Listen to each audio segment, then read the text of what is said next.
Everyone, welcome to let's study YouTube platform. हम UP triple SC PT का preparation कर रहे हैं, जिसमें आज हम पढ़ेंगे सल्तनत काल, जो हमारे सिलेबस में दिया हुआ है। तो सल्तनत काल पढ़ने से पहले हम देख लेते हैं कि भारत में मुस्लिम का आक्रमण कहाँ से स्टार्ट होता है और कैसे कैसे होता है, जिससे आप लोगों को रिलेट करने में ज़्यादा आसानी होगा। ठीक है, देखिए पहले क्या हुआ, अरब मुस्लिम आक्रमण हुआ, उसके बाद तुर्की मुस्लिम आक्रमण हुआ। तो अरब जो मुस्लिम आक्रमण हुआ था तो उसका काम किया था मोहम्मद बिन कासिम ने। किसने किया था? मोहम्मद बिन कासिम ने। यह क्या था? एक प्रथम सफल मुस्लिम आक्रमण था। एग्जाम में हमारे पूछ लेता है कि प्रथम सफल मुस्लिम आक्रमण कौन सा था, तो किसने किया था? मोहम्मद बिन कासिम ने। देखिए क्या हुआ, अरब मुस्लिम आक्रमण जो हुआ, मोहम्मद बिन कासिम के पहले भी आक्रमण हुए थे, लेकिन तो क्या वो सफल हुए थे? वो सफल नहीं थे। लेकिन तो जब 712 AD में मोहम्मद बिन कासिम आक्रमण करता है तो यह प्रथम मुस्लिम आक्रमण होता है। यह कहाँ पे करता है? भारत के सिंध पर। वहाँ पे उतनी समय राजा दाहिर होते हैं। ठीक है, ये बस 3 चीज़ आप याद रखिएगा। प्रथम सफल मुस्लिम आक्रमण मोहम्मद बिन कासिम ने किया था, भारत के सिंध पर किया था, और जो गुजरात के साइड में है। उसके बाद वहाँ पे राजा दाहिर का शासन था। ठीक है, उसके बाद हम तुर्की देख लेते हैं। जो तुर्की मुस्लिम आक्रमण हुआ उसमें कौन किया था? महमूद गजनवी, जो 1001 ईस्वी में आता है और 1027 ईस्वी में चला जाता है।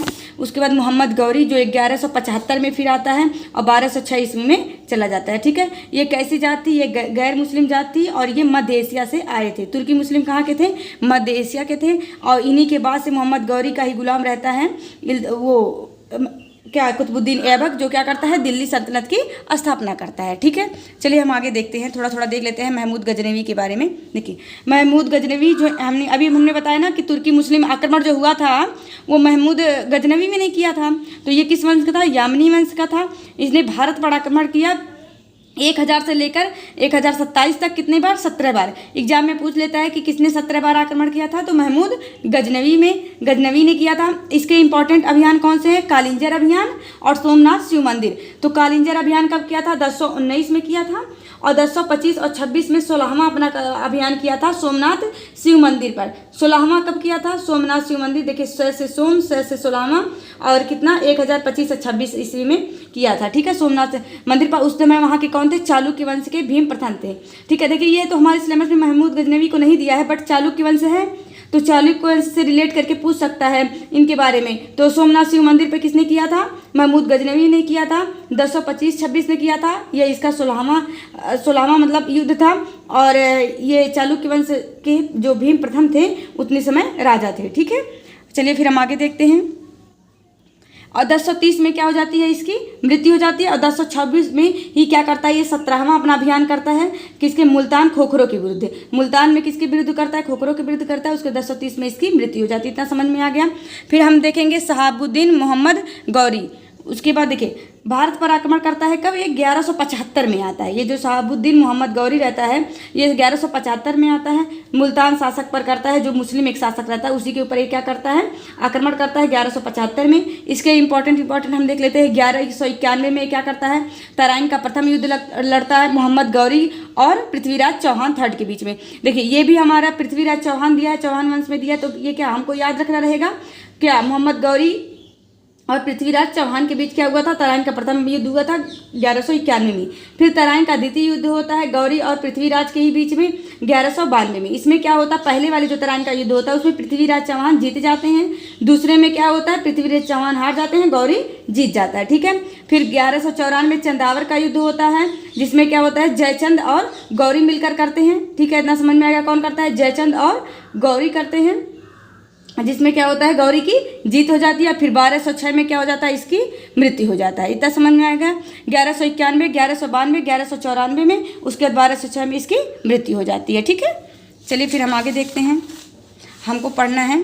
देखिए यही जो गौरी रहता है इसी के 4 गुलाम रहते हैं। ठीक है, गौरी के कितने गुलाम होते हैं? 4 गुलाम होते हैं। कुतुबुद्दीन ऐबक जो लाहौर का रहता है, कुबाचा जो इसको सिंध प्रांत में मतलब जो शासन करता है, एलदौज गजनी के साइड में रहता है, बख्तियार खिलजी बंगाल और बिहार में रहता है। ठीक है, तो कौन कौन इसके गौरी के 4 मुख्य गुलाम होते हैं? कुतुबुद्दीन ऐबक। अब यही कुतुबुद्दीन ऐबक से ही कहानी आगे बढ़ती है। यहीं से क्या होता है? दिल्ली सल्तनत का शुरुआत होता है, जो 1206 से 1526 तक चलता है। ठीक है, अब देखिए हम पढ़ेंगे, देख लेते हैं इसमें कितने वंश हुए टोटल? 5 वंश हुए। गुलाम वंश, खिलजी वंश, तुगलक वंश, सैयद वंश, लोदी वंश। ठीक है, गुलाम वंश की स्थापना कुतुबुद्दीन ऐबक ने, खिलजी वंश की स्थापना जलालुद्दीन खिलजी ने, तुगलक वंश की गयासुद्दीन तुगलक ने, सैयद वंश की खिज्र खां ने, लोदी वंश की बहलोल लोदी ने। चलिए फिर हम इसको याद कर लेते हैं क्योंकि ये इंपॉर्टेंट है। ठीक है, हमारे एग्जाम में दे देता है कि कैसे कैसे मतलब कौन वंश पहले स्थापित हुआ था, उसके बाद कौन सा हुआ था। तो पहले देखिए, इसको याद करने का ट्रिक है गुलाब खिले तो सांस लो। ठीक है, इंपॉर्टेंट है, आप लोग इसको याद 5-6 बार करिए। गुलाब खिले तो सांस लो, गुलाब खिले तो सांस लो। देखिए, गु से गुलाब, गु से गुलाब, तो ये क्या हो जाएगा गुलाम। उसके बाद खिले से खिलजी, तो से तुगलक, सास से सैयद, लो से लोदी। समझ में आ गया। तो पहले कौन सा वंश आया? गुलाम वंश, फिर खिलजी वंश, फिर तुगलक वंश, फिर सैयद वंश, फिर लोदी वंश। आप लोग 5-6 बार इसको रट लीजिएगा, याद हो जाएगा। ठीक है, इसे रिलेट कर लीजिएगा, गुलाम, खिलजी, तुगलक, सैयद, लोदी। ठीक है, संस्थापक कौन थे ये भी पूछ लेता है कि गुलाम वंश के संस्थापक, खिलजी वंश के संस्थापक। तो इसको याद करने का ट्रिक है, ऐबक जल गया खीबों से, ऐबक जल गया खीबों से, ऐबक जल गया खीबों, ऐबक जल गया खीबों से। ठीक है, तो ऐबक अब पहले से रिलेट करिए। जब ये लिख लीजिएगा आप लोग, पहले मान लीजिए दिया एग्जाम में, तो गुलाब खिले तो सांस, पहले सांस लो लिख लो, उससे आपको पता चल जाएगा। तो ऐबक गुलाम वंश का, जल से खिलजी, गया से गयासुद्दीन, उसके बाद जल से जलालुद्दीन, और सैयद से खिज्र खां, ये जो खी से खिज्र खां, बो से बहलोल लोदी। समझ में आ गया। अब देखिए, इसको याद करने का ट्रिक है, ऐबक जल गया खीबों से, तो कुतुबुद्दीन ऐबक गुलाम वंश का, जल से जलालुद्दीन खिलजी वंश का, गया से गयासुद्दीन तुगलक वंश का, खी से खिज्र खां सैयद वंश का, बो से बहलोल लोदी लोदी वंश का। ठीक है, इतना समझ में आ गया। अब कार्यकाल देखिए, एग्जाम में पूछ लेता है किसका कार्यकाल सबसे ज़्यादा था, किसका कार्यकाल कम था। कभी कभी एग्जाम में दे देता है कि मतलब जैसे ABCD करके दे देगा, बोलेगा इसको मिलान करिए या फिर साइड से लगाइए कि कौन सा वंश पहले आया था। ठीक है, तो कार्यकाल क्या था? तुगलक सखी। इसको देखिए, ये तीन आपके पास हैं। पहला क्या है? गुलाब खिले तो सांस लो, आप लोग इसको याद कर लीजिएगा। फिर ऐबक जल गया खीबों से याद कर लीजिएगा। फिर तुगलक सखी याद कर लीजिएगा। तुगलक सखी के कार्यकाल में तू से तुगलक वंश, गै से गुलाम वंश, ले से लोदी वंश, से सैयद वंश, ख से खिलजी वंश। ठीक है, तो सबसे ज़्यादा शासन किसने किया था? तुगलक वंश ने किया था, उसके बाद गुलाम वंश ने किया था, उसके बाद लोदी वंश ने किया था, उसके बाद सैयद वंश ने किया था, उसके बाद खिलजी वंश ने किया था। ठीक है, इनका देखिए हम यहाँ पे सन भी लिखवाए हैं, आप लोग इसको देख लीजिएगा। गुलाम वंश 1206 में हमने बताया था ना, 1206 से, ये देखिए 1206 से स्टार्ट हो रहा है 1290 तक। ठीक है, फिर खिलजी वंश आता है 1290 से 1320 तक, फिर 1320 से 1414 से 1451 तक, 1451 से 1526 में क्या हो जाता है? इस वंश का पूरा ये जो दिल्ली सल्तनत पूरा नष्ट हो जाता है। ठीक है, समझ में आ गया। आप लोग इसको तो अच्छे से देख लीजिएगा, अच्छे से रिलेट कर लीजिएगा, याद कर लीजिएगा। ठीक है, फिर हम देखिए अभी स्टार्ट करते हैं हमको गुलाम वंश। ठीक है, अब देखिए गुलाम वंश को हम देखते हैं। तो गुलाम वंश को गुलाम वंश क्यों कहा जाता है? इस वंश को गुलाम वंश इसलिए कहते हैं क्योंकि इसके संस्थापक मोहम्मद, ये जो कुतुबुद्दीन ऐबक होते हैं, ये मोहम्मद गौरी के क्या होते हैं? गुलाम। अभी हमने बताया था ना, गौरी के 4 गुलाम थे, कुतुबुद्दीन ऐबक, कुबाचा, यलदौज, बख्तियार खिलजी। तो ये क्या थे? जो कुतुबुद्दीन ऐबक थे, ये गौरी के गुलाम थे। इसी वजह से इस वंश को क्या कहा जाता है? गुलाम वंश कहा जाता है। और ऐसे भी पूछ सकता है कि दिल्ली सल्तनत के प्रथम शासक कौन थे? तो कुतुबुद्दीन ऐबक थे। या फिर गुलाम वंश की स्थापना किसने किया था? कुतुबुद्दीन ऐबक ने किया था। ठीक है, ये गौरी के गुलाम थे। ये इलबरी ममलूक याददाश्त थे। राजधानी क्या थी? इन्होंने लाहौर को बनाया था। ठीक है, उसके बाद ये सिपह सलार, गौरी का उत्तराधिकारी, अपने आप को क्या कहते थे? सिपह सलार या फिर गौरी का उत्तराधिकारी बनकर ही रहता था। ये अपने नाम का खुतबा नहीं पढ़वाया, अर्थात इसने कभी भी ये ना खुतबा पढ़वाया और ना ही इसने कभी सुल्तान की उपाधि धारण नहीं की। ठीक है, ये क्या किया? ये अपने नाम का खुतबा मतलब अपने नाम से पढ़वाया जाता था, जो जिसमें ये कहा जाता था कि मैं मतलब आज से मैं राजा हूँ। तो ये इसने कभी नहीं करवाया, ये कभी सुल्तान की उपाधि इसने धारण ही नहीं की। ठीक है, इसने राजधानी कहाँ बनाया था? लाहौर को बनाया था। ठीक है, ये इंपॉर्टेंट है। चलिए हम आगे देख लेते हैं। कुरान खां, लॉक्स बक्स, हातिम थाई। 1 मिनट देखिए, इसको क्या कहा जाता था? कुरान खां, लाक्स बक्स, हातिम ताई, इसके अन्य नाम थे। अब एग्जाम में ऐसे दे देता है कि कुरान खां किसको कहा जाता था, लाक्स बक्स किसको कहा जाता था, हातिम ताई। तो इसको कुरान खां क्योंकि ये क्या कुरान की आयतें बहुत ज़्यादा पढ़ता था, सारा पढ़ा हुआ था। लाक्स बक्स क्योंकि ये बहुत सारा दान देता था। हातिम ताई भी कहा जाता था। इसने हातिम ताई किसने कहा था? मिनहाज उस सिराज ने कहा था, जिसकी पुस्तक है तबकात ए नासरी। ठीक है, 1206 में क्या करवाता है? अपना राज्याभिषेक होता है इसका। भारत में इस्लामी वास्तुकला इसने क्या क्या मतलब इम्प्लीमेंट किया था देख लेते हैं। कुव्वत उल इस्लाम मस्जिद बनवाया था इसने, जो भारत का प्रथम मस्जिद था। अब देखिए एग्जाम में ऐसे भी पूछ लेता है कि भारत का प्रथम मस्जिद कौन था, तो कुव्वत उल इस्लाम मस्जिद था जो दिल्ली में बना था। ये जैन मंदिर के अवशेष पर ये बना हुआ था, ठीक है। कुव्वत उल इस्लाम मंदिर कहाँ पे बना, दिल्ली में। भारत का प्रथम मस्जिद है ये, और जैन मंदिर अवशेषों पर ये बना हुआ था। फिर 2.5 दिन का झोपड़ा देख लेते हैं। ये अजमेर राजस्थान में बना हुआ था। कहाँ पे, अजमेर राजस्थान में 2.5 दिन का झोपड़ा। एग्जाम में ये भी पूछ लेता है। और किसके अवशेष पे बना था, ये संस्कृत विद्यालय था उसी के अवशेष पे, ठीक है। फिर कुतुब मीनार जो दिल्ली में बनवाता है, ये निर्माण शुरू कर देता है। पहली मंजिल ही केवल बनवाता है कौन, कुतुबुद्दीन ऐबक पहली मंजिल बनवाता है।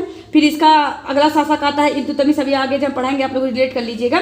फिर इल्तुतमिश आता है, वो दूसरा, तीसरा और चौथा मंजिल बनवाता है। फिर फिरोज शाह आता है, क्या करता है, ये 5वां मंजिल बनवाता है और इसकी पूरी मरम्मत करवाता है, ठीक है। फिर 1505 में ये थोड़ा टूट जाता है, तो उसको क्या करता है, सिकंदर भूकंप आने की वजह से टूट जाता है, तो सिकंदर लोदी क्या करता है, इसको फिर से मतलब सही से रेनोवेट करवाता है। फिर 1803 में रॉबर्ट स्मिथ ने इसके ऊपर कपोला जोड़ दिया। देखिए यहाँ पे हमने बताया ना, देखिए कपोला जोड़ दिया। कुतुबुद्दीन ऐबक पहला बनवाया था, दूसरा, तीसरा, चौथा किसने, इल्तुतमिश ने बनवाया था। ये 5वां वाला कौन बनवाया था, फिरोज शाह ने बनवाया, ठीक है। और 1993 में यूनेस्को की विरासत स्थल में इसको शामिल कर लिया गया, ठीक है। कब शामिल किया गया था, 1993 में यूनेस्को विरासत स्थल में इसको शामिल कर लिया गया, ठीक है।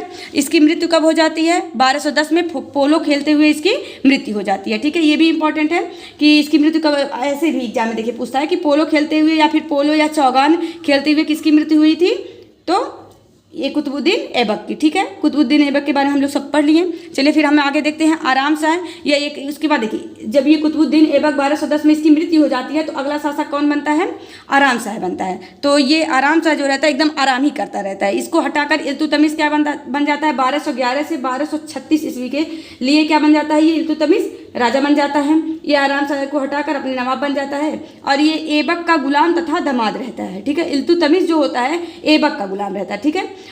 देखिए ये कुतुबुद्दीन ऐबक किसका गुलाम रहता है, गौरी का, और यह किसका गुलाम रहता है, ऐबक का, तथा इसका दामाद भी रहता है। ये क्या करता है, जो कुतुबुद्दीन ऐबक की बेटी रहती है उससे शादी हो जाती है इसके, ठीक है। और ये इलवरी वंश का था, ठीक है। इल्तुतमिश किस वंश का था, इलवरी वंश का था। इसके बारे में देखिए, इसको हम कहते हैं गुलामों का गुलाम, क्योंकि क्या, यह ऐबक का गुलाम था और ऐबक किसका गुलाम था, गौरी का। ये इलबरी तुर्क था, एग्जाम में पूछ लेता है इलबरी तुर्क कौन था, तो इल्तुतमिश था। इलबरी से इल्तुतमिश याद कर लीजिएगा, ठीक है। वास्तविक संस्थापक इसी को, देखिए एग्जाम में अगर ऐसे देगा कि सल्तनत काल का वास्तविक संस्थापक कौन था, या फिर गुलाम वंश का वास्तविक संस्थापक कौन था, तो इल्तुतमिश था। और केवल संस्थापक पूछे तब कुतुबुद्दीन ऐबक था। वास्तविक संस्थापक कौन था, इल्तुतमिश था। ये क्या करता है, इसने सुल्तान की उपाधि धारण की थी। देखिए जो आया था हमारा अभी इसके पहले कौन, कुतुबुद्दीन ऐबक, इसने कभी सुल्तान की उपाधि धारण नहीं की थी, लेकिन तो इसने क्या किया, सुल्तान की उपाधि धारण की। और इसने राजधानी कहाँ बनाया, दिल्ली। कुतुबुद्दीन ऐबक ने लाहौर बनाया था, इसने क्या किया, राजधानी को ट्रांसफर कर दिया दिल्ली, ठीक है। अब देखिए एक चीज और है, पहले इल्तुतमिश दास्ता से मुक्त हुआ था, बाद में ऐबक। ऐबक कब हुआ था, 1208 ईस्वी में ऐबक हुआ था। और इसके पहले ही कौन हो गया था दास्ता से मुक्त, इल्तुतमिश हो गया था, ठीक है। प्रमुख युद्ध तराइन का तृतीय युद्ध ये लड़ता है इल्तुतमिश और याल्दाउज के बीच होता है। याल्दाउज कौन होता है, गौरी के, मैंने बताया था ना, गौरी के 4 गुलाम थे, तो उसी में एक याल्दाउज था, उससे इल्तुतमिश की युद्ध होता है। उसको क्या कहा जाता है, तराइन का तृतीय युद्ध, ठीक है। इसने सिक्का चलवाया था, जिसमें क्या अरबी सिक्का था, चांदी और टाका। कौन था, चांदी और टाका, 2 नाम के सिक्के चलवाए थे इसने। जो अरबी सिक्का था चांदी और टाका, ठीक है। न्याय हेतु इसने न्याय हेतु क्या किया, महल के बाहर 2 शेरों की मूर्तियां लगाई थी। उसमें क्या किया था, उन दोनों के गले में घंटी बजी हुई थी। अगर किसी को न्याय चाहिए होता था तो वो लाल कपड़ा पहनकर उस घंटी को बजाता था, तो इसको क्या मिलता था, न्याय मिलता था, ठीक है। समझ में आ गया। एग्जाम में ऐसे देता है कि किसने महल के बाहर शेरों की मूर्तियां लगाई थी और गले में घंटी बांधकर वो लाल कपड़ा पहनकर देता था न्याय, तो कौन देता था, ये इल्तुतमिश देता था, ठीक है। इसके प्रशासनिक कार्य देख लेते हैं। ये तुर्कहान ए चहलगानी अर्थात ये 40 दल रखता था, जिसमें 40 लोग रहते थे, 40 अमीर लोग रहते थे, जो बड़े बड़े पद पर रहते थे। ये इसी को क्या कहा जाता है, तुर्कहान ए चहलगानी। ये भी एग्जाम में पूछ लेता है, तुर्कहान ए चहलगानी कौन लाया था, तो इल्तुतमिश लाया था, जिसमें 40 लोगों का एक दल रहता था, ठीक है।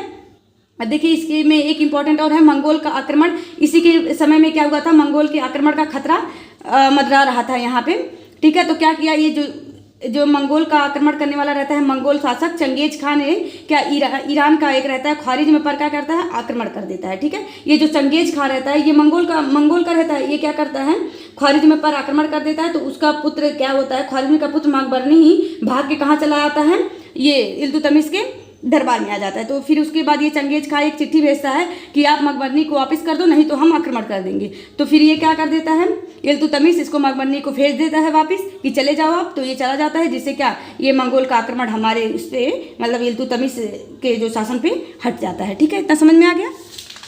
चलिए एक मिनट, इसकी हम देखते इसने क्या चलाया था, इक्ता व्यवस्था, ये इंपॉर्टेंट है, दे देता है। इक्ता प्रणाली किसने चलाया था, तो इल्तुतमिश ने। देखिए ई से इल्तुतमिश, ई से इक्ता प्रणाली रिलेट कर लीजिएगा। ठीक है, इसके बारे में